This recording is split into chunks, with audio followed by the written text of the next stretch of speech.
daawadayaal barnaamijka kormeer toddobaadkan wuxuu idinkaga imaanayaa xeebta Jasiira halkaas oo sidaad u jeedaan ay ku tababaranayaan dabaalna ay ku baranayaan dhalinyaro Soomaaliyeed oo doonaya inay ka qayb qaataan dabaasha qaybaheeda kala duwan waxayna leeyihiin macallin sidaad u jeedaan bara dabaasha iyagoo ku fikiraya in dhalinyarada Soomaaliyeed ka badbaadiyaan qatarta badaha waxay kaloo dhalinyarada aaminsan yihiin in loo baahan yahay in dadka Soomaaliyeed gabi ahaantooda ay bartaan dabaasha ku soo dhawaada mar kale barnaamijka kormeer waa xilli galab ah dhalinyaradani waxay isku diyaarinayaan inay galaan tababar ku saabsan barashada dabaasha taasoo ah mid kamid ah waxyaabaha ugu adag ee la barto halka dad badan ay ka aaminsan yihiin wax iska sahlan dhalinyaradani waxa ay heleen fursad ay ku bartaan dabaasha waliba si xirfadaysan xilliyada baddu ay degan tahay waxay aadaan xeebaha Jasiira ama Lido si u sii joogteeyaan barashadooda ku aadan dabaal barashada dabaashu waa xirfad u baahan barasho dunidana waxaa la siiyaa dadka ku dheereeya xirfadan xushmad gaar ah taasoo ah kaalinta ay uga jiraan bulshadooda waxayna dabaalyahanadu wadamadooda ku matalaan tartamada dabaasha ee dunida Cabdullaahi Fiqi waa macallinka bixiya cashirka dabaasha waxa uuna iiga sheekeeyay waxyaabaha ku qasbay in isaga qudhiiso uu barto dabaashan misna uu ku caawiyo dhalinyaradan isaga ku xiran dabaasha waa mid kamid ah waxyaabaha aan xiiseeyo qof walba oo bini aadan hobby u leeyahay sportiga noocan ka xiiseeyo waay aniga waxaan kamid ahaa ardada oo jaamacadaha aadeen waxa aan gaar ahaan wadanka Masar wadankaasna dabaasha aad looga tixgeliyaa fursadaha qofkii raba inuu dabaal bartana wuxuu ka helaa jaanisyo badan waxa ka dhisan akademiyaal badan iyo naadiyaal badan oo lagu tababarto aniga inta jaamacadda dhiganayay waxaan jaanis u helay oo aan waliba aan ogaa wadanka u soo noqday inaan ka helayn dabaasha aniga waa aqaanay dabaasha anaga aan ka hadlayno waxa waaye waa midda professionalka ah dabaal markii la yiraahdo waa qofka inuu biyahan macaan oo freshka ah iyo biyaha dhanaanka inuu ku dhex soco karo oo dhex joogi karo dabaashana ujeedooyin badan loo bartaa midda koowaad waxa waaye qofka inuu xoogaa nafis iyo baashaal inuu u dabaasho midda labaad waxa waaye waa sporti dabaasha hadda caalamka waxa waaye waa mid kamid ah sportiyada ugu caansan Olombikada ilaa 1896 Olombikada dabaashan waa soo socotay waxa kale loo dabaashaa jimicsi waa loo dabaashaa waxa kale loo dabaashaa mid ugu muhiimsan hadda Soomaalida ay yaqaanaan waxa waaye samatabax oo qofka inuu nafsidiisa oo ku bixiyo hadii qatar ay la timaado anaga dabaasha aan baranay marka waxa waa mid sportiga qaybo badan ay leedahay oo cilmiyeysan aniga marka wadanka dib ugu soo noqday waxa aan go'aansaday in aan dad aniga igu fikir ah oo isku hiwaayad aan nahay inaan soo saaro runtii ma aan haysan meel biyaadi looga faa'iideysan lahaa sababtoo ah waxa u baahan tahay caasimada Muqdisho oo intaas oo milyan ay ku nooshahay ma lahan baraag lagu dabaasho iswimbul ma lahan waa dareemi kartaa marka baddaasna jadwalkeeda ma fadhiyo 24 saac laba mar ay soo celisaa laba mar ay sii celidaa ay buuxdaa marka waxaan go'aansaday ayadoo caqabadahaas ay jiraan in aan dhalinyaro aan tababaro dhalinyaradaas waxa kamid ah qayb dhigata jaamacadaha gaar ahaan la xiriiro marine science-ga oo badda cilmigan oo quseeyo dabaashi waa u bilaabay dabaasha aniga aan u bilaawno oo ka hadlayno waa arki doona anagoo sameynayna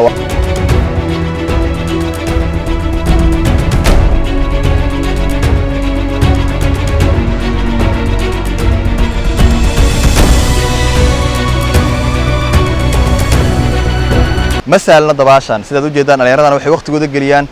inay dabaashan bartaan oo xilligooda waxay ka siiyaan waqti ay ku bartaan dabaasha dhalinyaro badan ayaa waxa jirta dabaasha iska dabaasha laakiin habkan oo u tababarataa waxay ka dhigan tahay inaan noqoto qof professional oo si aad u yaqaana hababka noocyada kala duwan ay leedahay dabaasha farxadda iyo dhiiranaanta ay dareemayaan dhalinyaradan marka ay joogaan xeebaha waa mid aad u sareysa mid kastana waxa ka dhex guuxaya riyooyin badan oo ku taamayay inuu dhab u bedelo Mursal Cabdiqaadir Xirsi waa arday barta kulliyadda culuumta badda wuxuu baahi weyn u qabay barashada dabaasha taasoo ku qasbaysay inuu baadi goobo cid kastoo loogu sheego inay ehel u tahay cilmigan qaybta badda marine biology gaar ahaan dabaasha waxaan bilaabay barashadeeda rasmiga ah dabaasha professionalka aan ka hadlayaa sanad ka hor markii aan maqlay macallinka hadda dabaasha idiga oo la dhahay Cabdullaahi Fiqi oo markaa ka soo laabtay Masar in uu tababar u sameynayo dhalinyarada Soomaaliyeed qayb kamid ah waliba qayb gaar ahaaneed oo wax furan aan ahay marka ana ugu ku raadsaday codsi aan u gudbistay deetana team isku xiran aan noqonay sidaas aan ku bilaabno dabaasha hadda sanad kadib waxaan oo dhamaaday dabaasha qaybaheeda oo dhan inta barashada ah waxaan noo hartay wali oo maaragtay gabagabano ah qaybta life rescue ama badbaadinta dadka waxa kale oo noo sii hartay coaching iyo sida dadka loo tababar dabaashu dabaal ahaan ayada waxa waaye waa qayb ka mid ah exercise-ka faa'iidooyin badan ay leedahay jirka u leedahay qofka caafimaadkiisa sida exercise-ku uu qofka caafimaadkiisa faa'iido ugu leeyahay qayb ka mid ah sidaas oo kale dabaashuna faa'iido ugu leedahay macnaha dabaasha markaad samaynaysid qaybaha jirkaaga oo dhan way ka qayb qaadanayaan waxaa laga yaabaa exercise kale inaysan qaybaha jirkaaga ka qayb qaadan laakiin dabaasha madaxaaga tinta ku taalla ilaa cijida waxay samaynaysaa si isku mid ah dabaasha way qayb qaadanaysaa marka taas darteed wuxuu ahaa dabaashu muddo dheer waxay ahayd waxaan jeclahay inaan si fiican u barto mar labaadna markaan badda bilaabay waxay igu noqotay wax aan si qaas oo gooni ugu sii takhasuso markaan Soomaaliya dib taariikhdooda hore dib u fiirnana labada waxa igu fiican inta ugu badan waxay aan jirto dabaasha iyo orodka marka waxaan rajeynayaa inaan ka mid noqon doono dhalinyarada sanadkan soo kacaysa ee dabaasha si fiican kor ugu soo qaadi doonto una soo bixin doonta ugana faa'iideyn doonta inta ka dambaysa dabaashu waa mid leh noocyo kala duwan nooc kastaana waa mid ku wanaagsan xilli gaar ah haddaba waa imisa noocyada dabaasha ee caalamka laga aqoonsan yahay 4 nooc waaye 4taas nooc dabaasha way ka badan tahay laakiin waa 4 nooc ee adduunka lagu tartamo Olombikada mid kood waxaa la freestyle waa dabaal qofka sidana u jeefanayo madaxiisana biyaha uu ku jiro sababta madaxa biyaha loo gelinayo waxa waa inuu speedkiisa socdo sababtoo ah qofka bini aadanka ah madaxiisa waxaa lagu qiyaasaa 10 ilaa 12 pound oo adiga 5 kilogram marka faa'iidada ay leedahay biyaha in madaxa la geliyo waxa kamid ah hadii inuu xawaaraha uu fiican yahay hadii aad rabto inaad qof badbaadiso in aadan ka soo daahin sababtoo ah qofka markuu hafanayo يعني دقيقة والبا إسكار في السكن والبا أوتيرسن مركا وحا أم برني دباشة وحيلا ذا عقبضه قفك إنه هودي سيد أمهرين لها إنه قفك أصله دبالنا يو وحواري سين وفي عين إنه لنعيد هوده وقاته وحكوسه هري قيبت السدحاد وحلا بريست ستروك وحواي دبال حبض لها قفك سيدان لبدي سجعمات وحي سمينا يوريك لبض لقودنا أيقنا وحي سمينا سيد الريو كلا تسوي سنة قال إنه قناعي waa mid ugu sahlan oo qofka uu barto dadka markay bilaabay mid looga bilaabo waay intaas aan uga bilaabay taas marka faa'iidada ugu duwanta kuwa kale waxa kamid ah horta waa mid ugu xawaaraha yar waay laakiin se waxay anfacaysaa qofka markuu oo masaafo dheer oo dabaalanayo salaano kale qofka hadii oo san degdeg ku jirin oo markaba kale taa la qalimay ama meel dheer oo ka dabaalanayo qof uu badbaadinayna ma jirto markaas xawaaro uma baahna wuxuu u baahan yahay energy oo haysto inuu dhaqaaleysto soo uu meel gaar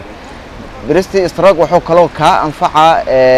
إن موجودة بدل ما كيكحسن تاعي بدل ما حاجرته مش هذا أنفعنا وحلاقي يابا 6 ساعة كبعد 6 متر كجبه أو هيرة مركب فري ستايل ما أنفعها صوت وصلنا كبيها كجلا باجن إسكراف بريستي كاسو كلاف يعني أصلا موجودة أو لو جدو نوع قدام بيا أو اللي هذا بالمباليستا أما بتر فلايجا ونوع أوجو قرحان مركب الدعونا ولا سمينا أيوة وأركينا وأنا نوع أوجو إبكا بدن هلا برتادي اللي رادين marka afartii aan ku sheegay midda ugu xawaaraha badan waa freestyle xawaaraha waxa ku sii xiga butterfly-ga waxa ku xiga baaga waxa ku xiga breaststroke afartooda mid walba saan in sheegay faa'iido gooniye leedahay afartaas u qaybsamaan waan arkaynaa koorsada koowaad taas ku qaadanay dhalinyaradu way dhameeyeen hadda alxamdulillah koorsas markii ay dhameeyeen oo dabaashiina ay barteen oo waxay u barteen inay ku badbaadaan waxay kale barteen dabaasha caalamka laga yaqaan intaas waxa u bilawnay koorso labaad oo ah life rescue in dadka la badbaadiyo waa aragtay xeebaha Soomaaliya qof ilaaliye malan liido kaleeto wax caadi iska noqotay inuu qofka inta badda la tagta ay oo iska dhinto ama se qof badda wadata waxa la yiraahdaa hadii dadka arkaan meeshii ay ku fikir lahayn inay badbaadiyaan waxay ku leeyihiin iyo kugu dhigin badda wadata adigina ay ku qaadanay waxaas kama jiraan adduunka waxa waaye barkad laga yaabo inay 50 mitir tahay ama 25 mitir tahay waxa laga yaabaa 10 qof inay ilaalinayaan xeebaan iska weyn wax ilaalinay malahan marka maalmaha ugu farxadda badan oo ciidda ay kamid tahay waxay kamid tahay maalmaha ugu dhimashada badan si marka dhalinyaradan fursadii aniga aan soo helay ayana uga faa'iideeyay waxaan u bilaabay koorsadii labaad oo ah si dadka loo samata bixinayo ayadana waxay u baahan tahay xirfado badan muddeena soconay ayada hadda u socoto wayna dhamay rabaan intaas ilaa hadda aan marsiinayna koorsada u dambeysana oo waxa waaye macalinimo inaan u tababaro ayagana ay dad biri intaas aan idin sheegay ay sameyn karaan وانا ما سمعت هاي هيرك الدراسة دكتانة انت جالسنتها معناها aqoontooda maadaama tababar u fidisay maxaan iska bedelaa salaad hay biyooyinkii ku taamay heerkooda wax badan iska bedelay waa fiicnaan lahayd in ayaga ay weydiisaan waxay ka bilaabeen zero yani hadaan Soomaalidu waxay dhahaan markay kaftamaan dabal qoobeed waxa waaye lugaha ma dhaafi karo ama se waxay dhahaan baaf ka badan kuma dabaalan dhalinyaradan waxay ahaayeen qof dabaal hore u yaqaan kuma jiro haddana waxaa waaye haddii gacmaha laga xiro doon inta la saaro lasoo tuuro niman banaanka usoo baxayo waay waana mahadsantahay waad dareemi kartaa isbeddelka waa sax ma jiraan dad badan ay ku yimid ee rabaan inaad dabaal bartaan aad iyo aad mid walboo ka mid a 50 qofood aa daba taagan oo waxay dhahayaan niyow jaaniskan adiga aad heshay annagana waxaan rabnaa uga faa'iidaysano suuragal maahan badan mas'uuliyaddeeda lama qaadi karo tiimkan waa 6 qofood waaye 6daas qofood mas'uuliyaddeeda way uga ekeed mar walbo anagoo ayaga aan dhammaynin hadda gabagabay marayaan oo swimming pool aan la helin lama bilaabi karo marka waxaan rabaa inaan u sheego ganacsatada Soomaaliyeed in ay jirto fursad meeshan ay jirto ay sameeyaan baahidaasna ay jirto in meel dabaasha lagu barto swimming pools inay sameeyaan bulshadiina way u baahan tahay oo intii canuga oo inta dhunto oo badda ku dhiman lahaa hooyadii in ay geey karto meel ay ka bartaan dabcan nolosha Muqdisho mar walba sii bedelay baahidaas aad ay u badan tahay oo dadka xeebaha ay soo booqanayaan way badatay dabaashiya badatay dhimashadana way badaneen waxaa jira dad badan oo aaminsan dabaal inay yaqaanaan oo maalba dabaasho malaayiin qof xeebaha badaha timaado adiguna macallin waxaa tahay oo xagga dabaasha ah maxaa is leedahay farqi u dhaxeeyaan adigu dabaasha aad barto ardadan iyo midda adigu aad barataba iyo kuwa kale dabaalaha ay bartaan waa ku sheegaha dabaasha horta dadka bani'aadanka dhowr ujeeday u bartaan midda koowaad oo nafis qofka hadduu dabaal aqoon xataa dad waxaa jira intay biyaha dhex galan ka soo baxay iyo midda ah isboortiga midda aan ku sheegay isboortiga noocyada kala duwanaa oo cilmiyeysna aan ku sheegay noocaas waa noocan baranayno dadkana nooca yaqaanaan waxaa waaye nooca survivalka loo barto ama samatabaxa taas waaye dad waxaa jiro intay biyaha galaan intay doonaan joogi kara laakiinse qofka markuu ku dabaalanayo butterfly oo baag uu u bedelayo oo brista uu ku dabaalanayo freestyle dabaasha xorta dabaal duud ama dabaal qadaadin iyo dabaal xabad iyo balanbaalis afartaas qofood qofkii ku yaqaana inuu ku dabaasho isku jimicsi maahan isku caafimaad maahan isku qurux maahan oo noocyada qaar waxaa ku jira markii qofka uu arko uu iska jeclaysan doono inuu daawado marka dabaasha aad taqaaniin aniga mid aqaan waaye aniga masal markaan tagay ziira ma ahan kaluumaysataa aniga oo muddo dhowr bilood intii iskoolka ii xirna aan ka shaqaynayay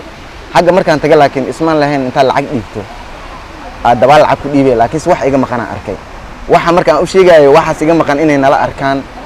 oo ayagana markaas ay isku miisaamaan wax yaqaanaan qaar ka mid a dhalinyaradan ayaa aaminsan in cilmigan ay meel sare ka gaari karaan si ay uga qayb galaan tartamada caalamka ee la xiriira dabaasha iyagoo ku matalaya magaca Soomaaliya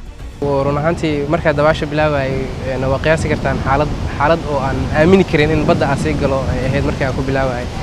haddeertaan ugu yaraan waxaan ahay qof oo professional oo dabaasha Soomaaliya uga qayb qaadan kara wadamada adduunka waana waxyaalaha koowaad oo igu dhaliyay markii aan dabaasha guda galay in aan noqdo qof oo xataa ugu yaraan athletes oo ka qayb qaadan karo sidaas la mid ah waxyaalaha oo igu dhiirigeliyay in aan barto waxaa ka mid ah in xeebaha Muqdisho waxaa arkaysaa maalin kasta ugu yaraan waxaa ku dhimanaya dhowr ilmaha ku dhimanayaan dad waaweyn ay ku qaadaysaa marka dadkaas waxay u baahan yihiin in loo sameeyo life rescue dad oo ma jiro oo isku xil saaray oo u kacaliyay arrimahaas oo kaleeto tiimkeena qaar ka mid ah aniga waxaan jeclaysanay in dadkeena u volunteer gareeno maalmaha jimcaha iyo maalmaha ciidaha iyo maalmaha badda dadka ay ku badan yihiin inaan u adeegno haddii qof uu riski ku galayo badda oo kaleeto in aan ka soo badbaadino oo kaleeto runaantii dabaashana waxaa weeyaan wax oo rasuulka uu na faray waxyaalaha rasuulka na faray ka mid ahayd